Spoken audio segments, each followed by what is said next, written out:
बहुत समय पहले की बात है। एक गांव में एक किसान और उसकी पत्नी रहते थे। दोनों का गुजारा बड़ी मुश्किल से हो रहा था। उनके घर के आंगन में एक छोटा सा बगीचा था, जिसमें किसान ने कुछ लौकी के बगीचे में सिर्फ एक ही लौकी लगी है। इसे बाजार में क्या बेचेंगे, अपने ही घर पर रख लेते हैं। देखते ही देखते वो लौकी बहुत बड़ी हो गई। एक दिन किसान उसे तोड़कर घर लाया और अपनी पत्नी के हाथ में देकर बोला, लो, आज इसकी तरकारी बना लो, खेत से लौटकर खाऊंगा। किसान खेत चला गया। उसकी पत्नी जब हाथ में चाकू लेकर लौकी को काटने लगी तो अचानक ना जाने कहां से आवाज आई, आहिस्ता आहिस्ता काट, आहिस्ता आहिस्ता। यह सुनकर वो भौचक की रह गई और चारों तरफ देखने लगी कि कौन बोल रहा है। जब उसे कोई दिखाई नहीं दिया तो उसने फिर से चाकू उठाया, लेकिन दोबारा वही आवाज आई, आहिस्ता आहिस्ता काट, आहिस्ता आहिस्ता। अब की बार उसे महसूस हुआ कि यह आवाज लौकी के अंदर से आ रही थी। यह ख्याल आते ही उसका कलेजा धक से रह गया। वो लौकी को जमीन पर फेंककर घबराई हुई घर से भागी और सीधे खेत में जा पहुंची। किसान ने उसे इस हालत में देखकर पूछा, क्या बात है, इतनी घबराई हुई क्यों? पत्नी हड़बड़ाते हुए बोली, लौकी, वो लौकी तो बोलती है। किसान हंसते हुए बोला, हट पगली, कहीं लौकी भी बोलती है। पत्नी बोली, अगर विश्वास नहीं होता तो चलकर अपने कानों से सुन लो। किसान हैरान परेशान अपनी पत्नी के साथ घर पहुंचा और बोला, ले, अब मेरे सामने लौकी को काट। पत्नी जैसे ही लौकी को काटने लगी, फिर से वही आवाज आई, आहिस्ता आहिस्ता काट, आहिस्ता आहिस्ता। यह सुनकर किसान फिक्र में पड़ गया और कहने लगा, अच्छा, आहिस्ता आहिस्ता ही सही, तू काट तो सही। पत्नी आहिस्ता आहिस्ता लौकी काटने लगी, लेकिन यह क्या, जैसे ही लौकी के 2 टुकड़े हुए, उसमें से एक सुंदर सी लड़की निकली। उसे देखकर किसान की पत्नी बहुत खुश हुई और कहने लगी, हमारे तो कोई औलाद नहीं है, तो मैं इसे ही अपनी बेटी मानकर रखूंगी। यह लौकी से निकली है, इसलिए इसका नाम लौकी लता रखूंगी। उसने लड़की को अपने गले से लगा लिया। लड़की भी नई मां पाकर बहुत खुश थी। किसान ने कहा, बेटी तो तूने रख ली, लेकिन इसे खिलाएगी पिलाएगी क्या? घर में ना दूध है ना ही रोटी। पत्नी बोली, तुम उसकी चिंता मत करो, मैं अपनी बेटी को पाल लूंगी। समय बीतने के साथ साथ लौकी लता बड़ी होने लगी और उसकी सुंदरता भी बढ़ती गई। एक दिन किसान अपने खेत में काम कर रहा था और लौकी लता पास ही उसका हाथ बटा रही थी। उसी वक्त वहां से राज्य का राजा गुजर रहा था। वो हमेशा भेष बदलकर अपनी प्रजा का हालचाल जानने के लिए राज्य में घूमता रहता था, ताकि कोई उसे पहचान ना सके। जाते जाते राजा की नजर खूबसूरत लौकी लता पर पड़ी। उसने पास खड़े एक आदमी से पूछा, यह लड़की किसकी है? आदमी ने जवाब दिया, ये इसी किसान की बेटी है। राजा महल लौटते ही किसान को बुलावा भेजा। जब किसान दरबार में पहुंचा तो राजा ने पूछा, आज जब तुम खेत में काम कर रहे थे तो वहां एक लड़की मौजूद थी, वो कौन थी? किसान ने राजा से कहा, महाराज, वो एक तरह से मेरी बेटी है भी और नहीं भी। राजा ने पूछा, इसका क्या मतलब हुआ? तब किसान ने सारी कहानी राजा को बता दी। सारी बातें जानकर राजा ने कहा, हम लौकी लता से शादी करके उसे अपनी रानी बनाना चाहते हैं। किसान हैरान होकर बोला, हुजूर, आप एक मामूली किसान की बेटी से ब्याह करेंगे? राजा ने कहा, हां, बिल्कुल करेंगे, हम उसकी सुंदरता पर मोहित हो गए हैं। किसान की खुशी का ठिकाना ना रहा। वो दौड़ते हुए अपने घर पहुंचा और पत्नी को यह खुशखबरी सुनाई। पत्नी भी बहुत खुश हुई। विवाह के लिए जो भी दिन निश्चित हुआ, उस दिन किसान की पत्नी ने लौकी लता को सजाया, संवारा और राजा द्वारा भेजी हुई पालकी में बिठाकर उसे राजमहल के लिए रवाना किया। बेटी की विदाई से मां बाप को बहुत दुख हुआ। उधर जब पालकी महल में पहुंची तो नई बहू का पूरा आदर सत्कार हुआ। राजा ने नई बहू के घर पर कई बेशकीमती उपहार और धन भी भेजा। महल में लौकी लता का विवाह बड़ी धूमधाम से राजा के साथ कर दिया गया। नई रानी को देखकर बाकी सभी रानियां कहने लगी, नई रानी तो सचमुच बहुत सुंदर है। राजा की 2 रानियां और थीं। राजा अपनी तीनों रानियों में से लौकी लता से सबसे ज्यादा प्यार करता था। वो हर समय उसी के पास रहता। वो जो भी चीज मांगती, राजा फौरन उसे मंगवा देता। देश विदेश की जो भी बेहतरीन वस्तुएं आती, राजा लौकी लता के महल में पहले ही उन्हें भेज देता। जो कुछ भी लौकी लता चाहती, राजा वही करता। लेकिन जो पहली रानी थी, उससे यह सब देखा नहीं जाता था। वो बहुत जलती और कुर्ती रहती थी। महल में सभी लोग नई रानी की सूरत और उसकी सीरत की तारीफ करते थे, जिससे महारानी और भी ज्यादा जलती थी। वो सोचती, इस किसान की छोकरी ने तो न जाने कहां से आकर राजा को अपनी मुट्ठी में कर लिया है। एक दिन की बात है, महारानी ने लौकी लता से पूछा, छोटी रानी, तुम्हारी जान कहां पर है? लौकी लता ने जवाब दिया, अरे बड़ी बहन जान और कहां पर होगी, मेरे दिल में ही है। बड़ी रानी ने कहा, यह नहीं हो सकता, तुम तो इंसान के पेट से पैदा ही नहीं हुई, इसीलिए तुम्हारी जान शरीर के अंदर नहीं होगी, जरूर किसी और जगह पर रखी है। लौकी लता बोली, बड़ी बहन, तुम्हें यह बात मालूम करने की ऐसी क्या जरूरत है? महारानी बोली, जरूरत तो कुछ नहीं, बस यूं ही मालूम करना चाहती थी ताकि बाद में तुम्हें कोई नुकसान ना हो। लौकी लता बोली, बहन, यह ख्याल तुम छोड़ दो, जब मैं यह बात किसी को कहूंगी ही नहीं तो मेरा नुकसान कौन करेगा? महारानी बोली, तो क्या तुम्हारी जान तुम्हारे शरीर में नहीं है? लौकिता ने धीरे से कहा, नहीं बहन, मेरी जान इसी शरीर में है। महारानी बोली, बात छुपाने से क्या होता है, असल बात तो अब खुल गई है, अब तुम बता भी दो कि तुम्हारी जान कहां पर है। लौकी लता बोली, बहन, यह बात बताना मना है। महारानी ने कहा, भला अपनी बड़ी बहन को बताने में क्या हर्ज है? लौकी लता बोली, नहीं बहन, सगे घर वालों को भी यह बात बताने की इजाजत नहीं है। छोटी रानी ने बात नहीं बताई, लेकिन बड़ी रानी ने भी पीछा नहीं छोड़ा। खाते पीते, सोते जागते, उठते बैठते वह लौकी लता से यही सवाल पूछती रहती। इसी तरह 1 साल बीत गया और दिन रात वही सवाल सुनते सुनते छोटी रानी बेचारी उगता गई।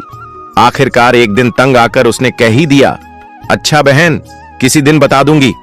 महारानी ने हंसते हुए कहा, याद रखना, तुमने वादा कर लिया है रानी, होकर झूठ मत बोलना।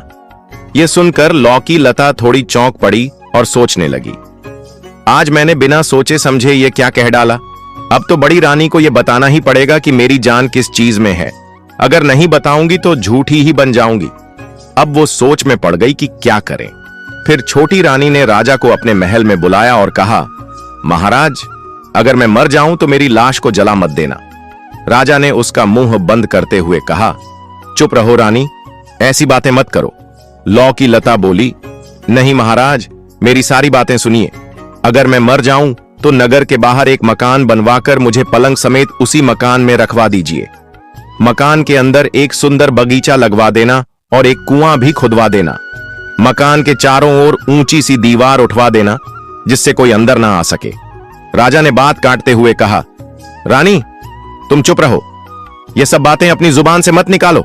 लौकी लता बोली, हां महाराज, अभी चुप हो जाती हूं, बस एक आखिरी बात सुन लीजिए। उस मकान में बहुत सारा अनाज, दाल, घी, तेल, चीनी और बाकी सब चीजें रखवा दीजिएगा। राजा ने कड़क कर कहा, चुप रहो लौकी लता। लौकी लता चुप हो गई। कुछ दिन बाद बड़ी रानी ने लौकी लता से पूछा, छोटी रानी, तुमने बताया नहीं कि तुम्हारी जान कहां है? लौकी लता बोली, तो क्या बहन, सचमुच बताना ही पड़ेगा? बड़ी रानी ने कहा, तुमने वादा किया था, अब क्या उसे पूरा नहीं करोगी? लौकी लता बोली, अगर मैं बता दूंगी तो तुम जरूर मेरी जान ले लोगी। बड़ी रानी ने उसका मुंह बंद करते हुए कहा, राम राम, यह क्या कह रही हो?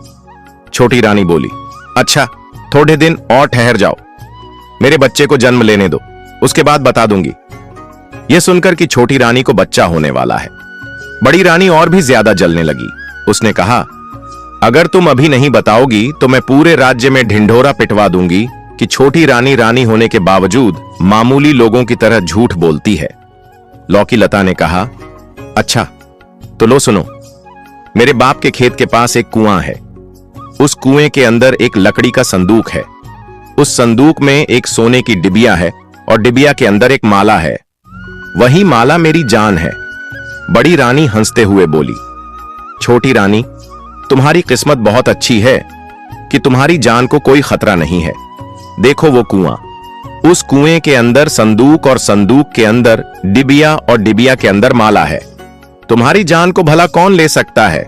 दूसरी तरफ हमारी तरह हम जैसों की जान देखो, इतनी सस्ती है कि जरा गला दबाया नहीं, जान निकल गई। खैर, तुम सही सलामत रहो। यह कहकर बड़ी रानी वहां से चली गई। अब बड़ी रानी जल्दी से अपने महल में आई और फिर उसने एक दासी को भेजकर एक गोताखोर को बुलवाया। रानी ने गोताखोर से कहा, देखो, अगर तुम मेरा एक काम कर दोगे तो मैं तुम्हें 500 अशर्फियां इनाम दूंगी। गोताखोर बोला, क्या काम है महारानी जी? तब महारानी ने उसे लौकी लता के पिता के खेत का पता बताया और कहा, वहां पर एक कुआं है, उस कुएं के अंदर एक संदूक है और संदूक के अंदर एक डिबिया है। वो डिबिया तुम चुपचाप निकाल लाओ, ऐसा कि किसी को कानो कान खबर ना हो। गोताखोर उसी वक्त गया और डिबिया निकाल लाया। डिबिया मिलने पर रानी को बहुत खुशी हुई और उसने गोताखोर को 500 अशर्फियां इनाम में दी। उधर जैसे ही कुएं से डिबिया निकाली गई, लौकी लता की तबीयत खराब होने लगी। बड़ी रानी ने डिबिया में से माला निकाली और उसे उलट पुलट कर देखा। जैसे ही उसने माला को अपने गले में डाला, लौकी लता तड़पने लगी और उसका शरीर ठंडा पड़ गया। पूरे महल में कोहराम मच गया। राजा भी रोने लगा।